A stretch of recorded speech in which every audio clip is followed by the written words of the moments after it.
no tendría ningún sentido que os hablase de por qué este juego es tan importante. Es la secuela de uno de los juegos más laureados de toda la historia y ha dado muchísimo de qué hablar. Antes de su lanzamiento, durante, después del mismo, y también podríamos mencionar otro tipo de cosas bastante desagradables que preferiría no tocar aquí. Otra cosa que también es muy obvia, pero que no está mal recordar, es que no ha dejado indiferente a nadie, especialmente por las decisiones creativas que toma, aunque eso no será lo que nos concierne aquí en este episodio. Como sabéis, aquí lo que hacemos es sobre todo centrarnos en la narrativa y en la estructura de un videojuego y de su guión. Y en el caso de The Last of Us Parte 2, lo que queremos decir es por qué es tan peculiar y también qué problemas tiene. Porque sí, hace 5 o 6 años nunca me hubiera imaginado que estaría diciendo esto de un juego de Naughty Dog. No digo que sea un mal juego, ni que esté mal narrado en general, pero sí que tiene ciertos problemas que nunca hubiese pensado que un juego de Naughty Dog hubiese cometido.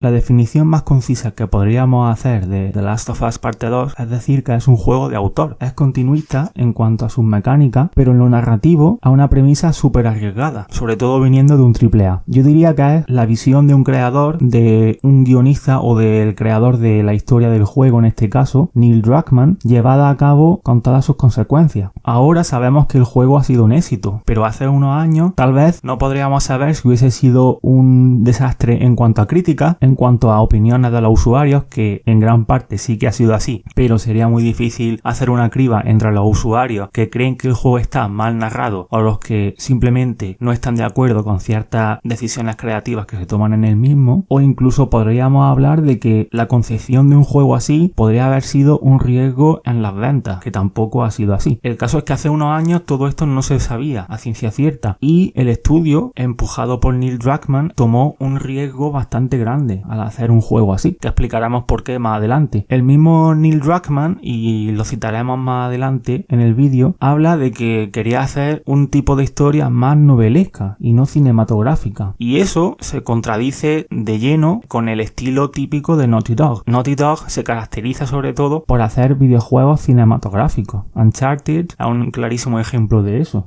Hacer un guión y una historia así descarta el estilo de The Last of Us, de la precuela, totalmente. Mientras que The Last of Us tenía una narrativa lineal y sencilla, con pocos personajes secundarios, pero que todos cierran su arco, todos con buenos diálogos, básicamente siguiendo la estructura de una road movie, podríamos decir que la secuela de The Last of Us es totalmente lo contrario. Esto, de por sí, no tiene por qué ser malo. Lo que sí detecto a la hora de pensar en este juego fríamente y en la forma en la que está contado, es que tiene dos problemas claros, o a mi juicio al menos sí que los tiene.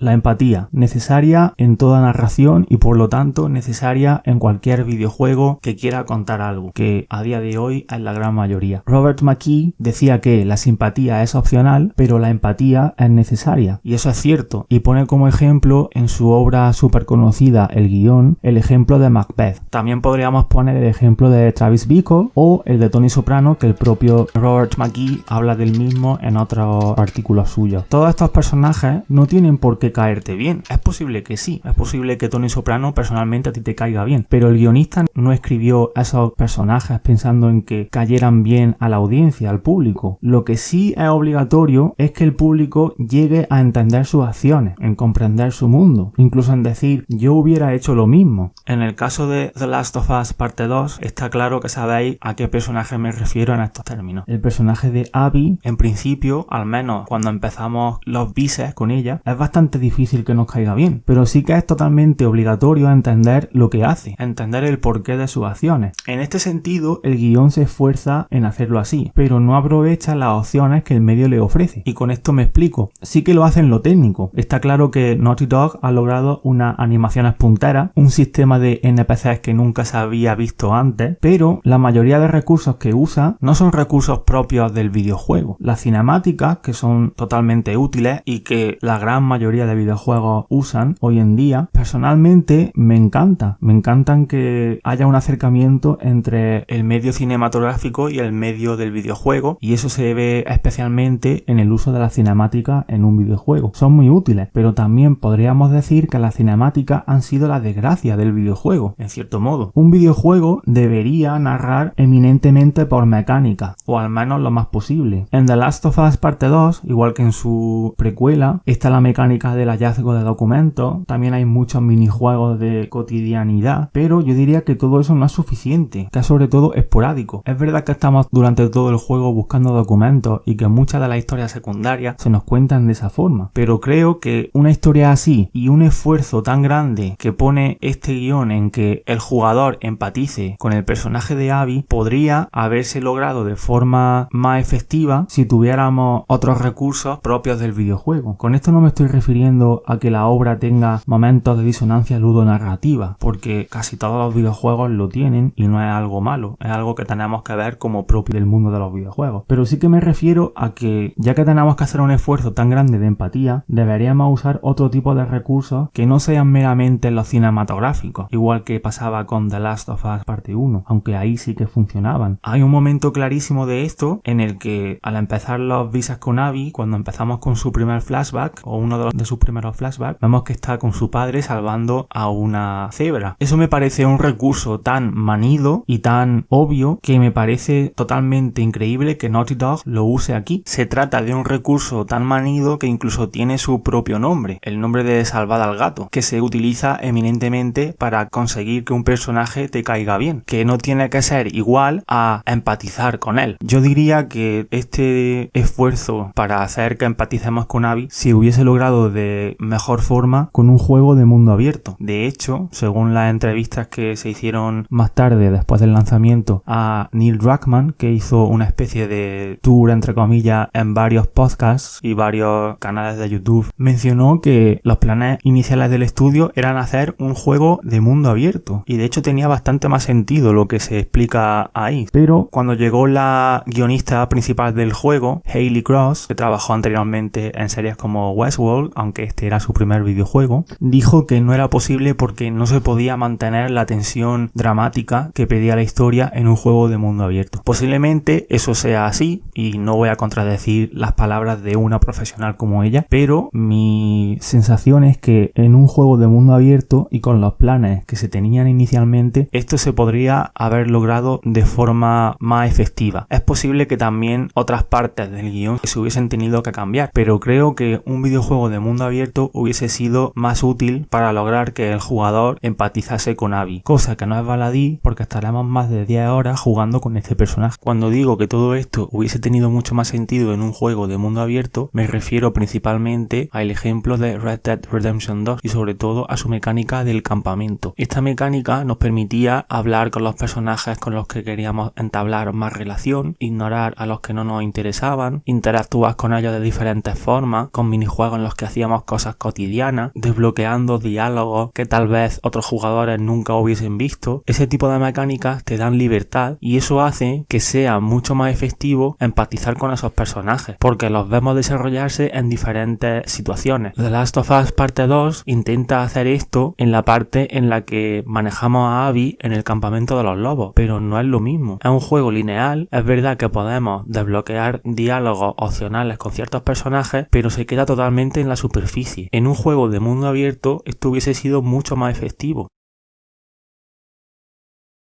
Este es el segundo problema y que creo que es incluso más claro que el anterior. La estructura es muy ambiciosa. No se trata de una estructura lineal como la de The Last of Us. Y esa ambición la condena a no ser capaz de mantener la atención del jugador como debería hacerlo. Seguramente estáis pensando, no es mi caso. Yo estuve totalmente enganchado al juego. Y yo que estoy comentando estos problemas que creo que tiene el guión de The Last of Us, también completé el juego en relativamente poco tiempo. Creo que fueron unas 31 61 horas en aproximadamente 5 días. Pero yo diría que todo eso se trata de motivación intrínseca. La mayoría de las personas que dicen haber estado totalmente enganchadas al juego son jugadores a los que le encanta Naughty Dog, a los que le encanta The Last of Us, que somos jugadores de videojuegos desde hace mucho tiempo y que teníamos una motivación intrínseca. La motivación salía de nosotros mismos, de ser tan seguidores de la precuela, de querer saber cómo termina la historia, pero este caso no tiene por qué ser el caso de otro tipo de jugadores. El guión debe aportar motivación extrínseca, entre comillas. Lo que tiene que hacer básicamente es mantener la atención del jugador. En The Last of Us Parte 2 tenemos una estructura que está dividida en dos partes, centrada en dos personajes diferentes. Y cada uno de ellos da dos puntos de vista diferentes de un mismo suceso o de una misma serie de sucesos. Esto es lo que se conoce en cine desde hace bastantes años como el efecto Rashomon. Rashomon, película de Akira Kurosawa, cuenta un crimen desde el punto de vista de 4 personajes diferentes y finalmente se llega a la solución de la trama, a la conclusión de quién fue realmente el asesino. Usar este efecto Rashomon no es muy común en cine, pero sí que hay algunos ejemplos, incluso en cine actual. Tenemos la misma Rashomon, tenemos el ejemplo de Sospechosos Habituales, también el de El Club de la Lucha, Perdida, parece que Fincher especialmente es fan de este efecto.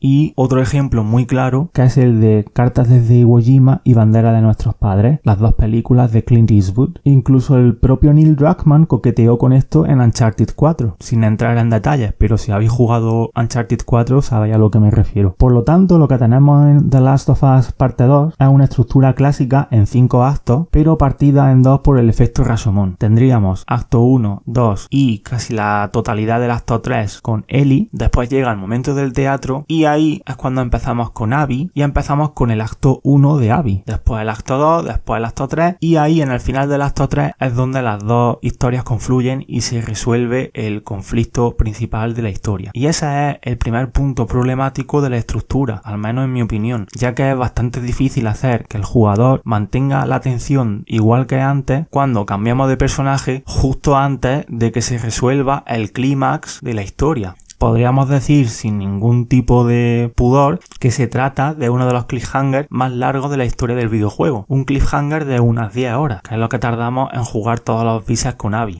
Una vez se concluye el acto 3, que es la resolución del conflicto principal, tendríamos el acto 4, que en una historia clásica en 5 actos se trataría siempre de los hechos posteriores al clímax principal, en el que la acción empieza a volver a la calma. En este caso la vuelta de Ellie a casa, la vuelta a la granja que ahora tiene con Dina, y es ahí justo antes de llegar al acto 5 donde tenemos un nuevo acto 3, por decirlo de alguna forma, ya que la acción vuelve a tomar ritmo y tendríamos que ir a Santa Bárbara en busca de Abby, para después sí llegar al acto 5, al verdadero acto 5 o al verdadero epílogo, que es la segunda vuelta de Ellie a casa, a la granja, para descubrir que Dina ya no está ahí. Druckmann dijo que quería hacer algo más novelesco para The Last of Us Parte 2. Sus palabras textuales fueron: parte 1 es más cinematográfica y parte 2 es algo más como una novela en la que perderse. Esta estructura, que es bastante rompedora en un videojuego, no tiene ningún problema por sí misma, pero sí que lo tiene añadiendo a esto el efecto Rashomon del que hemos hablado antes. Contar la historia desde dos puntos de vista, pero dedicando tantísimo tiempo para cada una de ellas, hace que las bajadas de atención y que las bajadas de ritmo en la historia sean muy grandes, especialmente en los dos puntos que he mencionado anteriormente. Por lo tanto, y aquí es donde viene el gran problema que le veo al guión de The Last of Us Parte 2, tenemos una mezcla de falta de empatía, o al menos falta de recursos suficientes para lograr esa empatía plena que tendría que tener el jugador con el personaje de Abby, más una estructura que provoca que haya falta de atención. Eso es lo que hace que a muchos jugadores les resulte largo el juego. Un juego no tiene por qué resultarte largo aunque tenga 40, 50 o incluso 60 horas si está bien contado. Lo que Neil Druckmann intentó con The Last of Us Parte 2, y lo logró de hecho, fue salir de la zona de confort, de la safe story, o sea, salir de lo que el estudio suele hacer, de salir de lo que Naughty Dog nos solía dar y hacer algo totalmente diferente. Básicamente lo que intentaba hacer, y lo logró de lleno, es hacer que el jugador se sienta incómodo, principalmente por las decisiones creativas que tiene este guión. No hay ningún problema en eso, de hecho aplaudo ese tipo de decisiones. Aplaudo que haya guiones que desafíen al espectador o